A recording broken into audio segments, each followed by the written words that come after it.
Good evening, everyone. Startup Grind is a global startup community designed to educate, inspire, and connect entrepreneurs. We host monthly events in more than 150 cities in 65 countries, featuring successful founders, innovators, educators, and investors who share their personal stories and lessons learned on the road to building great companies. Our chapter started with 300 and has grown to 1,300 followers in 1 year. Our monthly fireside chat interviews, startup mixers, and annual conferences provide ample opportunities to connect with amazing startups and the people behind them. It's an opportunity to tap into a strong support network, form meaningful connections, and gain inspiration for the startup journey ahead. For more information, visit startupgrind.com or follow us on Twitter at startupgrind. I'll briefly introduce myself. My name is Amelia. I'm from the United States, and currently I'm the quality assurance analyst for an e-learning consultancy here in Dubai. In the meantime, I'm planning an event for a British branding magazine. They're going to be holding their second annual conference based on branding here in the Middle East. And without further ado, I would like to introduce our guest tonight, Lucy Chow. Lucy is the founder of the Elements Group, a Dubai-based events company serving prestigious clients across industries, ranging from finance to luxury brands and nonprofits. She's also the co-chair of Elevate, an international organization that believes in connecting, teaching, and investing in women. Lucy sits on the events committee of the Capital Club. She founded the Dubai chapter of Room to Read. Lucy is also a director and one of the founders of the Women Angel Investment Network. She's the non-executive director for Educate Girls Globally, an organization which works with governments and through empowering poor rural communities to promote education for girls in government schools. Previously, she has served on the UAE Committee for Acumen. Earlier in her career, she served as the Senior Vice President of Market Development in the Asia-Pacific region for HSBC. She holds an EMBA from Kellogg Graduate School of Management at Northwestern University and Hong Kong University of Science and Technology. This is not even the complete list of organizations to which she gives her time. So would everyone please join me in welcoming Lucy Chow. Thank you very much. Thanks for having me. I would like to open up our fireside chat tonight by asking you how you think your vast experience and education has impacted and made it easier for you to found companies and nonprofits. And I'm assuming that means like I've gone to so many different schools. It sounds like I don't know what I want in life. I think, for instance, the fact that all of you are here tonight is because you're continually learning. And so I'm a big believer that the world is changing so much that we need to go back to school continuously. It's a privilege to be able to go to school. And I guess the different paths that I've taken have been very deliberate in terms of where I wanted to be in terms of my next step in life. So for instance, going to do the executive MBA, I did that while I was still working at HSBC. It was pretty tough, but it was necessary because I felt that if I didn't get that qualification under my belt, it wasn't going to get me to the next level. Even at that point, I felt whilst I was still working in an organization, I thought one day I would want to start my own business. And actually today, Sarah coined a great term. I was entrepreneurious. So I was curious about what it meant to be an entrepreneur. I didn't feel that I had the knowledge without going back and learning more about what it meant to start a company, to manage a P&L. I managed a P&L at work, but I needed to understand what that meant if I had to bootstrap and start my own company one day. Just most recently, if I could just continue, I'm also a big believer in trying to promote getting more women on board. And then I realized at one point, well, hey, wait a minute, I should be promoting myself to sit on a board, but again, before I do that, I need to understand what that means beyond what I think it means.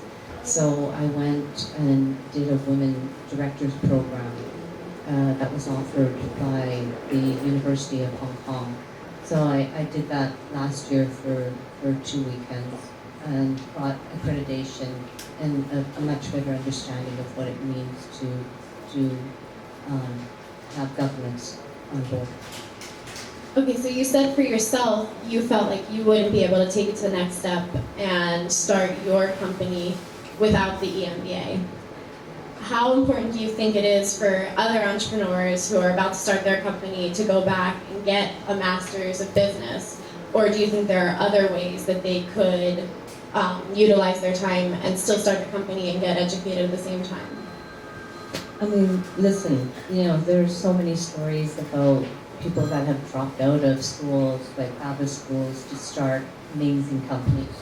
So just because it's right for one person to do that lockstep process of going to school before they do something like this doesn't mean it's for everyone. And you know yourself what you're missing. I guess one of the best pieces of advice I was given was to know what your weaknesses are, and then to surround yourself with either a partner or partners or people that can complement you. So for instance, I found out quite early on that I'm a good ideas person, but maybe I'm not the best on the accounting side, and that if I ever were to start a company, I needed to balance that. I need to balance my weakness with having a partner or an individual that could bring in a more sort of focused view on the P&L side. So which came first, your desire to start a company or your idea for the company? And definitely there was a desire, and then also just asking a lot of people and going to events like this. I mean, now, when I'm talking about when I had this idea was probably about 15 years ago, and now, the ecosystem is so rich for people that want to become entrepreneurs, where you can have a whole community of people that you can access. So again, that's learning in itself. You don't need to go to school necessarily now, when you have huge communities like this. So when did you feel like you were ready to start the company? Or how long did you sit with the idea until you took action? Yeah, I guess I want to talk a bit about failure first. And, this is an evening, I think, where you're going to learn more about hearing from my failures and any success that I might have had. And again, true to my personality, I wanted to sort of try out being an entrepreneur. So I didn't go out there and do it all by myself. It kind of sort of fell into my lap. The very first opportunity was when someone that I had known for 10 years as a supplier to me, when I was at HSBC, I ran the regional marketing for HSBC in Asia for one of the investment banking lines. And he approached me and said, listen, I know you're going to Dubai. I want to expand there. How about you come and be a partner and start up an office for me in Dubai, and we can be business partners. And that entailed me investing $100,000.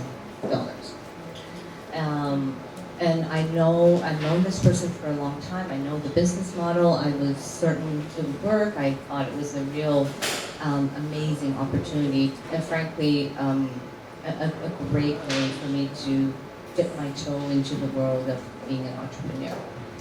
So fast forward probably 6 months into that relationship, and then I realized I had kind of negotiated my shares and my holdings incorrectly.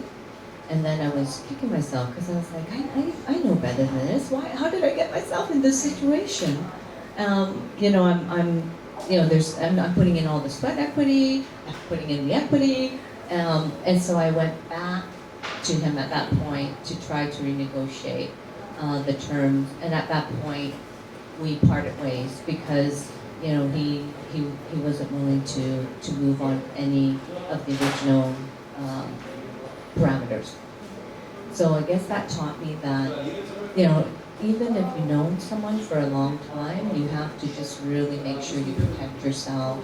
And again, we had it all, well, it was all on paper, legal documents and so forth, but, it's still a really painful lesson to have gone through. And yes, and I lost some money.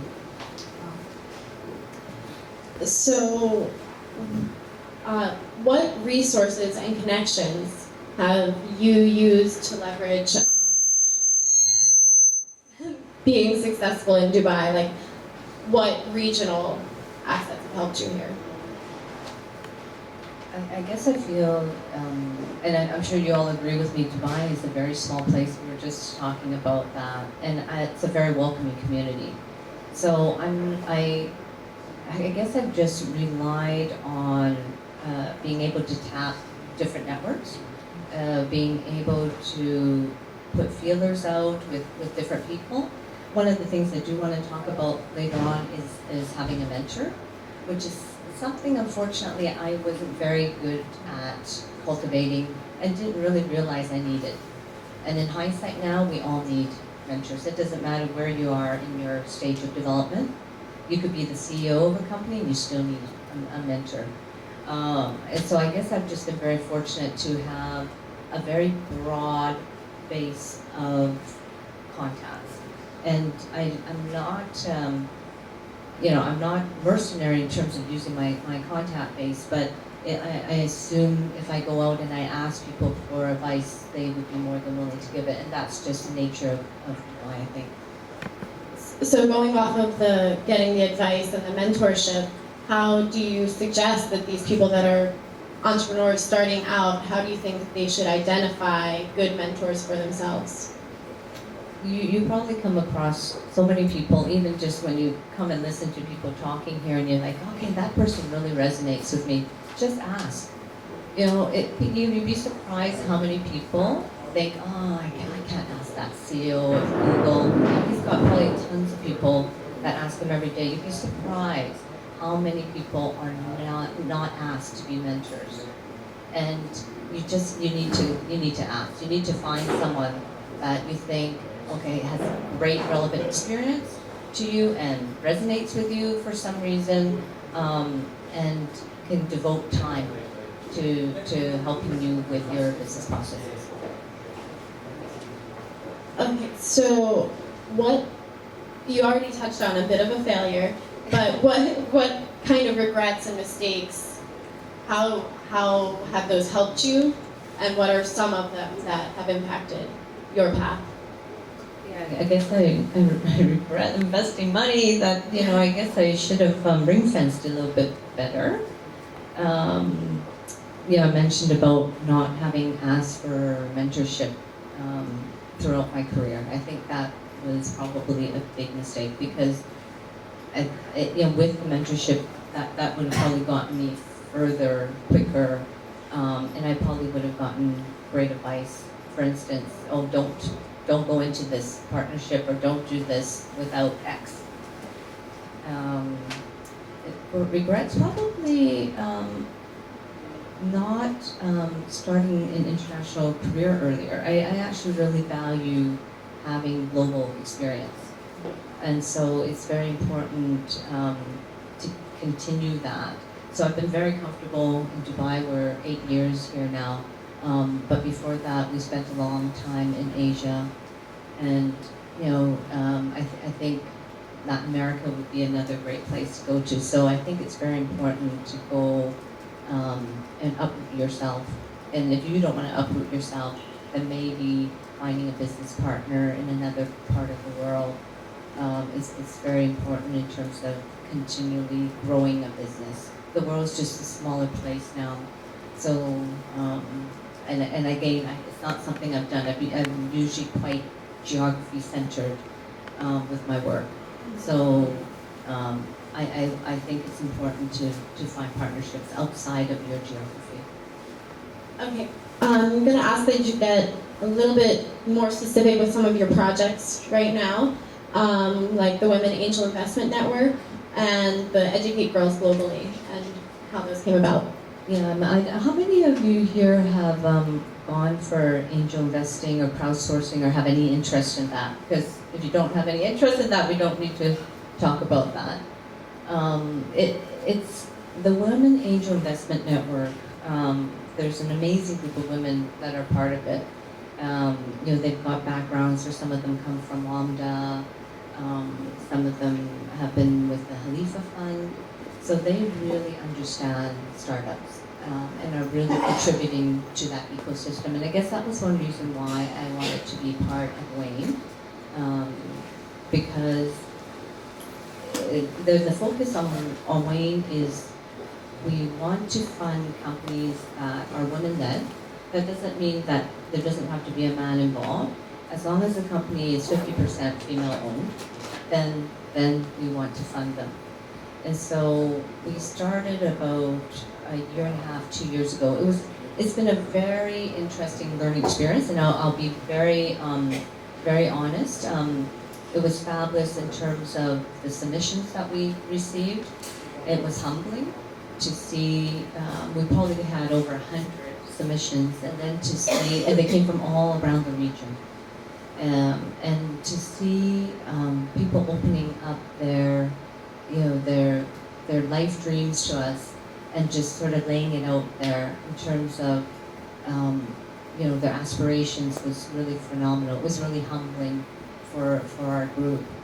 It was a very tough decision, narrowing it down from 100, and we eventually shortlisted, I think, about 9 companies and had them come and pitch.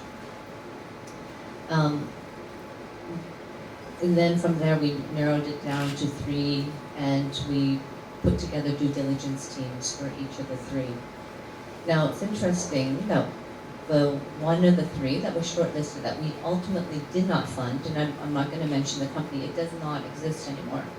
So it's good in terms of the fact that it taught us that we made a good decision in that instance. And I guess, just to tell you, what is it that angel groups look for? What are some of the key things that we would be looking for? And one is obviously, what is your business? What is it that you can tell me about your business? I was just reading a statement by another angel investor, and he said that he likes to have a mantra. He doesn't believe in elevator speeches anymore. He's like, I want to know what your mantra is. And he was giving an example of a company called Volke, VOLKE. And he said their mantra is that we are the Skype of town hall meetings. And so in that short, few words, you kind of get that, and you're like, oh, okay, I get it. So you help put together conversations, and there's a group involved. And he's like, that's all I want. I don't want a long elevator speech. And so if you can't crystallize your business in those keywords, then it's hard to differentiate yourself. So it's interesting, right? So what is your business? The management team. Who's on your management team? And we looked a lot for experience. You've talked about my background a little bit, and it's interesting. So one of the safe areas, I guess, for an angel is to see that someone on the management team has in their CV, a well-known name, right? They've been with some brand, they've been with a big company that everyone knows and everyone understands. And I guess there's a comfort in that. I'm not sure that every angel group will agree with that, but I think many would, right? Because if you're trying to lessen your risk, right? If I see that all of you have been with a Fortune 500 company at one point in your life, it's a safe bet, right? It categorizes that you've had some experience with some sort of company, and that you've already been screened to some effect. what amount of money, sorry, I'm just gonna go into one, and this is an important thing. So what are you gonna do with the money, and what amount of money are you looking for? So you're here, right, you're pitching to an angel group, you're here for money. What are you gonna do with the money? And how much do you want?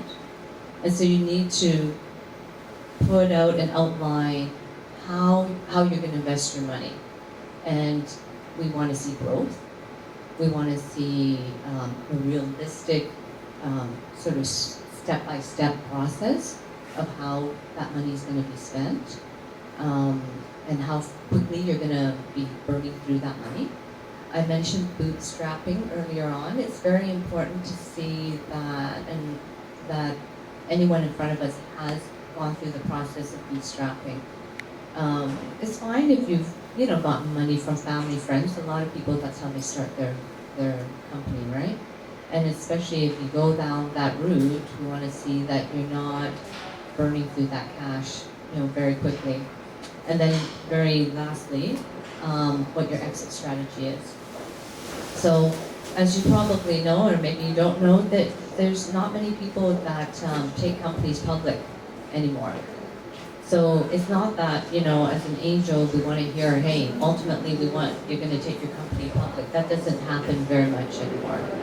We just want to know that you've thought through your exit strategy. Okay, I'm going to open it up for a couple of questions for her. Does anybody have a question that they would like to ask Lucy right now? Yes. I know what kind of amount. Hold on, do we have a microphone? Do you want to use this? I just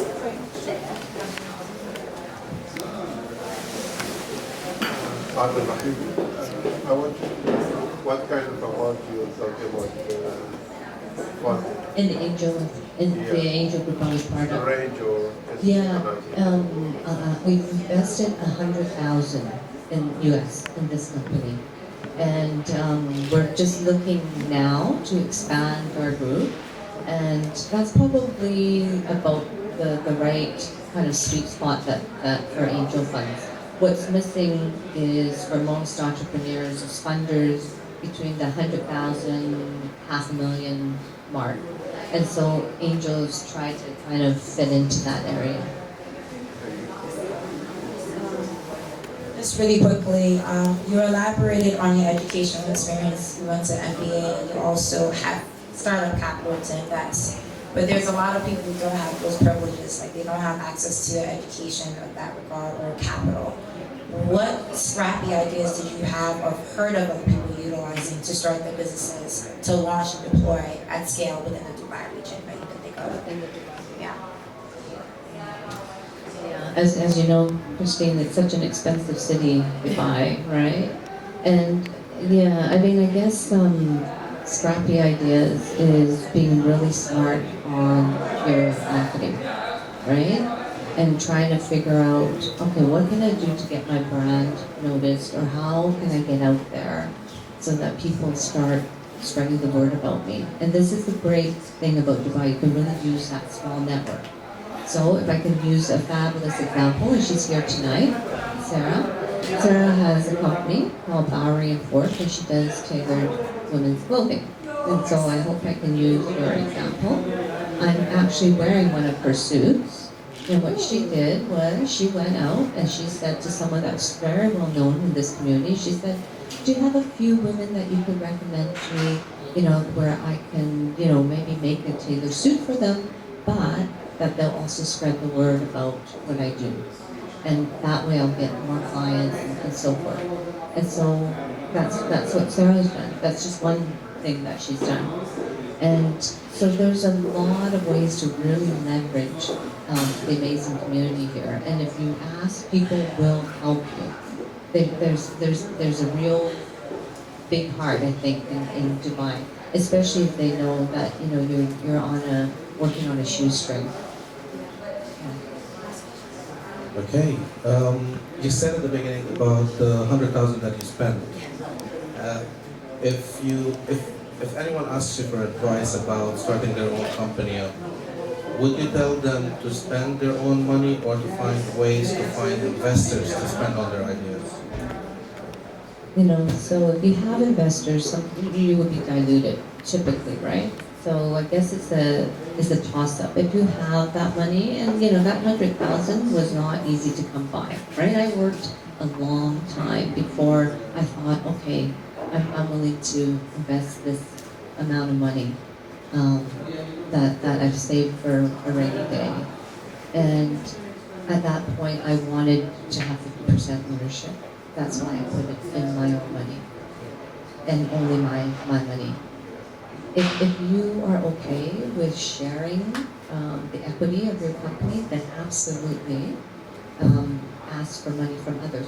However, you have to also make sure whoever you decide to bring on has real value add. So sometimes you take money, but then you realize, darn, they're not that quiet investor I thought they would be. They're actually, not really helping me. They're stressing me out, and they're making it more difficult. So yeah, you just have to see why, what's the motivation of taking in that extra money. All right, thank you everyone for attending, and thank you so much for joining us, Lucy. Thank you. Thank you.